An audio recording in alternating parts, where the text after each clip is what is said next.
بسم اللہ الرحمن الرحیم۔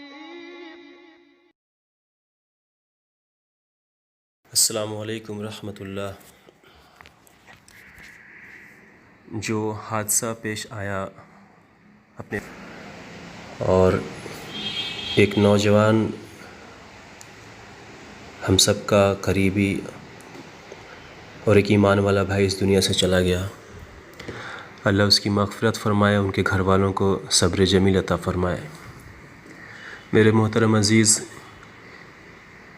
بہت ہی افسوس ہوا، اور یہ کہنے کی ضرورت نہیں کہ کتنا افسوس ہوا، لیکن ہم سب سے زیادہ اگر کسی کا نقصان ہوا ہے تو ان کی فیملی، ان کے بچے، ان کے والدین، ان کا سب سے بڑا نقصان ہوا۔ اور اللہ تعالیٰ ان کی قبروں کو نور سے بھرے، ان کے قبر کے عذاب سے محفوظ رکھے، ان کو اب کوئی نقصان نہ ہو، یہ ہم سب کی دعائیں ہیں۔ لیکن میرے محترم عزیز، سب سے بڑا یہ سوال ہے کہ ایسے حادثات، ایسے واقعات ہوتے ہیں اور پھر 4-5 دنوں میں، ہفتے 10 دن میں آدمی بھول جاتا ہے، اور پھر اپنی دنیاوی زندگی میں اس قدر مصروف ہو جاتا ہے کہ ہمارے آس پاس کیا ہو رہا ہے اس کا کوئی خبر نہیں ہوتا۔ جو بھی ہوا اچھا نہیں ہوا، اور جتنا بھی افسوس کیا جائے وہ کم ہے، لیکن آئندہ کوئی ضرورت مند انسان اس طرح سے دنیا سے چلا جائے، اگر کوئی پریشان ہے تو پھر اس کی ذمہ داری کس کی بنتی ہے؟ یہ ہم سب کی ذمہ داری ہے، یہ پورے لوگوں کی ذمہ داری ہے، پورے محلے، پورے بستی والوں کی ذمہ داری ہے کہ ہم ایک دوسرے کا خیال رکھیں۔ اگر ہم ایک دوسرے کا خیال نہیں رکھیں گے تو کل قیامت کے دن ہم سے اللہ تعالیٰ پوچھ بیٹھیں گے، اور پھر ہمارے پاس کوئی جواب نہیں ہوگا، بچنے کا کوئی راستہ نہ ہوگا۔ یہ ہم بھول جائیں کہ ہم وہاں پہ کچھ اور کہہ کر کے، کچھ ٹال مٹول کر کے، کچھ بہانے کر کے بچ جائیں گے۔ ہم سب کی ذمہ داری ہے، میری خود کی ذمہ داری ہے، آپ سب کی ذمہ داری ہے جو لوگ یہ بات سن رہے ہیں۔ وہ تمام لوگوں کی ذمہ داری ہے جو لوگ اپنے گاؤں سے دور رہتے ہیں، اور یہ ساری پریشانیوں کا حل اللہ تعالیٰ نے اپنے دین میں رکھا ہے۔ جب زندگی میں دین آتا ہے تو اللہ کے حکموں کو انسان پہچانتا ہے، اور جب اللہ کے حکموں کو پہچان کر کے اس پہ عمل کرتا ہے تو پھر اس کے نتائج جو ہیں وہ اچھے آتے ہیں۔ ایک ایک انسان، ایک لوگ، ایک رہنے والے بستی میں ایک شخص ذمہ دار ہے کہ ہمارے آس پاس میں کوئی پریشان تو نہیں ہے۔ اگر ہم صرف اپنے گھر میں اچھے کھانے کھا کر کے اچھے بستر پہ سو جاتے ہیں، پنکھا اور کولر کی ہوا میں، تو پھر ہم سے پوچھا جائے گا، ہم اللہ کے سوال سے بچ نہیں سکتے ہیں۔ اور اللہ تعالیٰ نے اپنے دین میں ان ساری چیزوں کا حل رکھا ہے۔ تو میرے کہنے کا مطلب یہ ہے کہ جب بستی میں دین کی محنت مضبوطی سے ہوگی، لوگ اس کام سے جڑیں گے، تو ایک پوری بستی ایک بالکل مٹھی کی طرح ہوگی، جس طرح سے 5 انگلیاں ہوتی ہیں بالکل آپس میں جڑی ہوتی ہیں، اور پھر اس ہاتھ سے بڑے بڑے کام انجام دیے جاتے ہیں۔ بستی ویسے ہو جائے گی، بالکل اتحاد ہوگا، محبت ہوگی، اور ایک دوسرے کے تکلیف میں، ایک دوسرے کے سکھ دکھ میں بڑھ چڑھ کے حصہ لیں گے۔ لیکن سب سے بڑا سوال یہ ہے، ہر شخص یہ سوچ رہا ہوگا کہ مجھے کیسے معلوم کہ فلاں شخص پریشان ہے، مجھے کیسے معلوم کہ فلاں شخص جو ہے اس کے گھر میں کھانے کی کمی ہے، یا اس کے زندگی میں کھانے کی تو کمی نہیں ہے، لیکن بہت بڑے مسائل اس کی زندگی میں، اس کے دماغ میں طوفان مچا رکھے ہیں۔ یہ کیسے معلوم ہوگا؟ یہ بہت بڑا سوال ہے، اور شاید جو لوگ میری بات سن رہے ہیں ان کو اندازہ بھی نہیں ہے کہ اس سوال کا جواب اتنا آسان اللہ تعالیٰ نے اپنے دین میں رکھا ہے۔ اور وہ کام جو بہت مشکل نظر آ رہا ہے کہ ہمیں کیسے معلوم ہوگا، ہم تو 200 میٹر دور پہ رہتے ہیں گاؤں میں، یا ہم تو 300 میٹر کی دوری پہ رہتے ہیں، یا ہم تو یہاں رہتے ہی نہیں ہیں، ہم دوسرے جگہ رہتے ہیں، دوسرے ملک میں رہتے ہیں یا دوسرے اسٹیٹ میں رہتے ہیں، ہمیں کیسے معلوم ہوا کہ اس کے گھر میں کیا پریشانی ہے؟ اس کے گھر میں جو ہے اگر کھانے پینے کی کمی نہیں ہے تو پھر اس کے ذہن میں کیا چل رہا ہے؟ تو میں آپ کو جو اس سوال کا جواب دینے جا رہا ہوں، آپ اس کو اپنی زندگی میں لا کر کے دیکھیں۔ جس طرح سے ایک درخت ہوتا ہے، اس میں ہزاروں پتے ہوتے ہیں، ہزاروں پتے ہوتے ہیں، سینکڑوں ٹہنیاں ہوتی ہیں، ہزاروں پتے ہوتے ہیں، اور وہ درخت، تناور درخت جو ہمیں نظر آتا ہے ہرا بھرا، اس کے نیچے ہمیں کچھ بھی نظر نہیں آتا، لیکن دراصل زمین کے نیچے جتنا اوپر درخت جاتا ہے اس سے کہیں زیادہ اس کی مضبوط جڑیں ہوتی ہیں زمین کے اندر۔ جب جڑیں مضبوط ہوتی ہیں تو تنا مضبوط ہوتا ہے، پھر ٹہنیاں مضبوط ہوتی ہیں، اور پھر ہزاروں پتے جو نظر آتے ہیں، جو ہرے ہوتے ہیں، وہ نظر آتے ہیں۔ وہ پتے ہرے نظر جو آ رہے ہیں، اس کی وجہ یہ ہے کہ وہ درخت جو ہے، تناور درخت، اس کی زمین کے نیچے جو جڑیں ہیں وہ بہت اندر تک گئی ہوئی ہیں، بہت مضبوط ہیں۔ ٹھیک ویسے ہی ایمان والا، اس کی جڑیں مسجد سے جڑی ہوتی ہیں۔ جب سارے لوگ مسجد میں، بالغ مرد مسجد میں آتے ہیں، محبت کے ساتھ ایک صف میں نماز پڑھتے ہیں، اور پھر ایک دوسرے کا خیر خیریت لیتے ہیں، باتیں کرتے ہیں، اور پھر خیریت معلوم ہوتی ہے، تو یہ مسجد والا جو ماحول ہے، یہ مومن کے لیے جڑ ہے، جس طرح سے درخت کا، تناور درخت کا جو جڑ ہوتا ہے۔ اور پھر مسجد سے جب نکلتے ہیں تو گھر جو ہے وہ ہماری بالکل ٹہنیوں کی طرح ہوتی ہیں، اور پھر ان ٹہنیوں، ان گھروں میں جتنے فرد رہتے ہیں، جتنے افراد رہتے ہیں، چاہے وہ مرد ہوں یا عورتیں ہوں، بچے ہوں، وہ سب پتے کی طرح ہوتے ہیں۔ اب میرے محترم عزیز، اس پیڑ کا جو جڑ ہے اگر وہ مضبوط نہیں ہوگا، اندر تک نہیں ہوگا، تو ایک بھی آندھی کا، طوفان کا جو جھٹکا آئے گا، وہ جڑ جو ہے پورے پتوں کے ساتھ، پوری ٹہنیوں کے ساتھ، پورے تنے کے ساتھ وہ زمین پہ زمین بوس ہو جائے گا۔ ٹھیک ویسے ہی اگر مسجد میں جو لوگ آ رہے ہیں، اگر وہ مسجد میں نہ جڑ رہے ہوں گے، جڑ کمزور ہوگا، تو پھر گھر جو ہے وہ ٹوٹیں گے۔ جب بھی کوئی مسئلے آئیں گے تو گھر برباد ہوں گے، اور گھر میں رہنے والے جو پتے کی شکل میں جو افراد ہیں، بچے ہیں، عورتیں ہیں، یہ لوگ بھی پریشان ہو جائیں گے۔ اور ہم ہمیشہ یہ سوچتے ہیں کہ یہ پتے کیوں گر رہے ہیں پیڑ سے؟ اس کی جڑیں جب کمزور ہوں گی، ٹہنیاں کیوں گر رہے ہیں؟ ان کی جب جڑیں کمزور ہوں گی، تو ہمیں اپنی جڑ کو مضبوط کرنا ہے، ہمیں مسجد والے ماحول سے جڑنا ہے، اور مسجد والے ماحول سے جڑ کر کے ان سے جو شاخیں نکلی ہوئی ہیں، جو گھر ہیں، جو افراد ان میں رہتے ہیں، ہمیں ان تک پہنچنا ہے۔ اللہ تعالیٰ نے ہم کو قرآن میں صاف پہ کہہ دیا کہ تم بہترین امت ہو، دوسروں کے نفع رسانی کے لیے بھیجی گئی ہو، برائی سے روکتی ہو، بھلائی کا حکم کرتی ہو۔ ہم سب کی ذمہ داری ہے، اللہ نے ہم سب کو اسی کام کے لیے دنیا میں پیدا ہی کیا ہے، اسی کام کے لیے دنیا میں پیدا کیا ہے کہ تم دوسروں کے بھلائی کے لیے بھیجی گئی ہو۔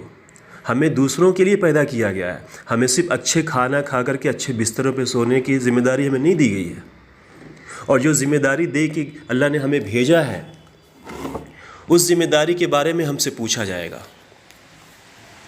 ہمیں جڑ کو مضبوط کرنا ہوگا میرے محترم عزیز، مسجد والے ماحول کو مضبوط کرنا ہوگا۔ 100% مسجد میں آنے والے لوگ ہوں، ایک بھی ہم اس وقت تک نہیں چین سے بیٹھیں گے جب تک پوری کے پورے بالغ مرد مسجد میں آنے والے نہ ہو جائیں۔ اس کی فکر کرنی ہوگی۔ میں اللہ کی قسم کھا کے کہتا ہوں کہ اگر ہم اس کی فکر نہیں کریں گے تو پوری بستی، پورا گاؤں، پورا قصبہ، پورا ملک برباد ہو جائے گا، پوری دنیا بربادی طرف جا رہی ہے۔ اللہ تعالی ہم سب کو اس گناہ عظیم سے حفاظت کر لے، بچا لے جو ہم گناہ عظیم کر رہے ہیں۔ وہ گناہ عظیم یہ ہم کر رہے ہیں کہ ہم نے اپنی مسجدوں کو ویران کر دیا ہے، ہم نے اپنی مسجدوں کو ویران کر کے اپنے گھروں کو آباد کرنے کی کوشش میں لگے ہوئے ہیں۔ یہ زندگی بہت مختصر ہے میرے محترم عزیز، یہ زندگی اتنا مختصر ہے کہ پلک جھپکتے ہی کس کی زندگی اس دنیا سے چلی جائے کچھ بھی نہیں کہہ سکتے۔ ہم دھوکے میں پڑے ہوئے ہیں، ہم بہت بڑے شیطان کے فراڈ میں پڑے ہوئے ہیں، جال میں پھنسے ہوئے ہیں۔ کہ زندگی جو ہے دل لگانے کی جگہ ہے، یہاں پہ جتنے پیسے کما لو، اور جو ہے آخرت کو بھول کر کے اپنی زندگیوں کو بنانے کے چکر میں لگے ہوئے ہیں اور پیسے اور خوب مال جمع کر رہے ہیں۔ ایک ایک روپے کا اللہ تعالیٰ کے حساب دینا ہوگا، ایک ایک روپے کا۔ اس دنیا میں اگر ہم اپنے پین کارڈ نہیں بنوائے تو اکاؤنٹ نہیں کھلتا ہے بینک میں، اور پھر ہمیں اپنے انکم کا جو ہے حساب کتاب سرکار کو دینا ہوتا ہے، اور ہم کیا کرتے ہیں، ہم اس میں چوری کر لیتے ہیں، یہاں تو بچ جاتے ہیں، لیکن کل قیامت کے دن ہمارے پاس کوئی پین کارڈ نہیں ہوگا، ہمارے پاس ایک ایسا کارڈ ہوگا جو ہے نام اعمال۔ وہ ایسا کارڈ ہے جس پہ فرشتوں نے ہر چیز ایک ایک پل کا حساب لکھ دیا ہے۔ میرے محترم عزیز، اس سے پہلے کہ ایک ایک کر کے لوگ اس پریشانی میں مبتلا ہو جائیں، ہمیں آگے آ کر کے اس مسجد والے جو ہے ماحول کو مضبوط کرنا ہوگا، روزانے کی محنت کرنی ہوگی، اپنے دینی بھائیوں سے ملنا ہوگا۔ یہ ہماری ذمہ داری ہے، ہماری ڈیوٹی ہے، اللہ نے ہم کو اس کام کے لیے بھیجا ہے۔ ایک ایک دروازے پہ جانا ہوگا۔ جب لوگ مسجد سے جڑے ہوں گے، مسجد میں سب بیٹھ کر کے سر جوڑ کے ایک دوسرے سے بات کریں گے، مشورہ کریں گے، پھر آپ اتنی محبت اللہ ڈال دے گا کہ ایک انجان شخص جو ہے، جو ہمارے محلے کے اس کونے میں رہتا ہے اور ہم اس کونے میں رہتے ہیں، ہمیں ایک سال میں ایک دو دفعہ ہی ملاقات ہوتی ہے، اللہ تعالیٰ ایسے لوگوں کے بیچ میں اتنی محبت ڈال دے گا کہ وہ اپنی پریشانی آپ سے شیئر کرے گا، اور پھر آپ اس کی مدد کریں گے۔ آپ نہیں بلکہ اللہ تعالیٰ آپ سے مدد کروائے گا۔ میرے محترم عزیز، مسجد والے جماعت سے جڑیے، مسجد والے ماحول سے جڑیے۔ اللہ کے عذاب ہونے سے ہمیں کوئی نہیں بچا سکتا، اللہ کے عذاب سے صرف اللہ ہی بچا سکتا ہے۔ ماحول سے جڑیے، مسجد کو آباد کیجیے، گھروں کی تعلیم میں جو ہے اس کی فکر کیجیے، بچوں کی پرورش کیسے بہتر ہو اس کی فکر کیجیے۔ آگے آئیے، مدد کے ہاتھ بڑھائیے۔ اگر آپ کے پاس مال ہے تو ضرورت مندوں کی جو ہے اس کی ضرورت جان کر کے، سمجھ کر کے اس کی مدد کیجیے۔ ایسی مدد کیجیے کہ کسی کو پتہ بھی نہ چلے، تاکہ اس کو شرمندگی نہ ہو۔ آپ کا مال وہ آپ کا نہیں ہے، وہ آپ کا مال نہیں ہے، اللہ تعالیٰ نے اس میں بہت سے لوگوں کا حصہ آپ کے گھر بھیجا ہے۔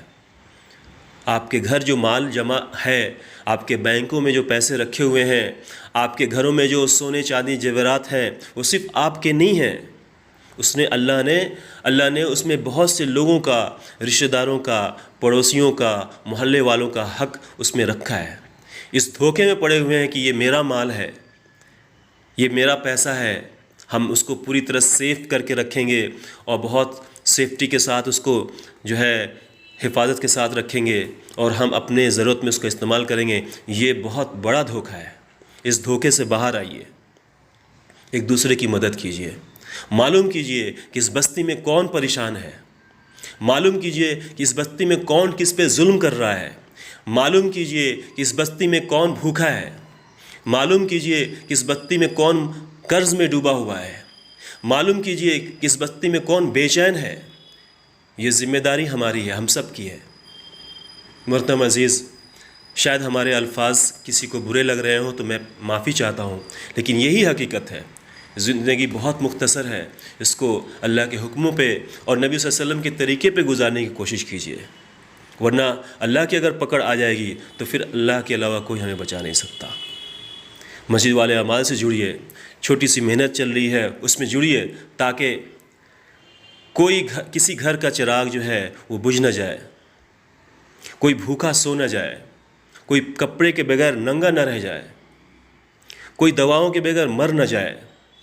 ہماری کوشش یہی ہے کہ ہم پوری انسانیت کے لیے، جیسے نبی پاک صلی اللہ علیہ وسلم نے پوری انسانیت کے لیے محنت کی، ہم ان کی امت ہیں، ہم گنہگار ہیں لیکن پھر بھی ہم ان کی امت ہیں۔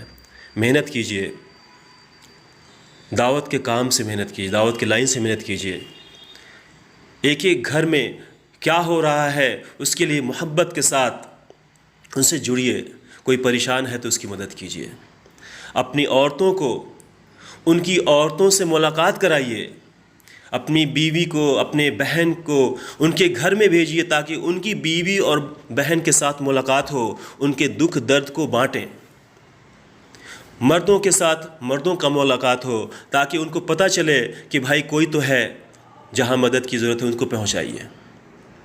مجھے معلوم ہے 1 ہفتہ 10 دن کے بعد سب اپنے اپنے کام میں اس طرح سے مشغول ہو جائیں گے کہ کیا ہوا تھا کیا نہیں ہوا کچھ بھی نہیں پتہ۔ لیکن میرے محترم عزیز، ہمیں اس کام کو لے کر کے اپنا اوڑھنا بچھونا بنا کر اس کام کو کرنا ہوگا۔ ان ساری پریشانیوں کا حل اللہ نے اپنے مبارک دین میں رکھا ہے۔ فنڈ بنائیے لوگوں کی مدد کرنے کے لیے، ایسی مدد کیجیے کہ کسی کو کانو کان خبر نہ ہو۔ یہ دنیا بہت مختصر ہے میرے محترم، میں پھر سے بار بار یہی کہہ رہا ہوں، اللہ تعالی ہم سب کو، خاص کر کے مجھے، آپ سب کو عمل کرنے کی توفیق عطا فرمائے اور ایک دوسرے کی مدد کے لیے توفیق عطا فرمائے۔ تانا بغض کینہ سے باہر آئیے، ورنہ تانا بغض کینہ لے کر کے اگر ہم مسجد میں جا رہے ہیں تو شاید ہماری عبادت بھی قبول نہ ہو۔ حلال رزق کی کوشش کریں اور اللہ سے ہم معافی مانگیں اور پڑوسیوں کا خیال رکھیں۔ نبی صلی اللہ علیہ وسلم اس دنیا سے جا رہے ہیں، تشریف لے جا رہے ہیں اور پڑوسیوں کے حق کے بارے میں بتا رہے ہیں۔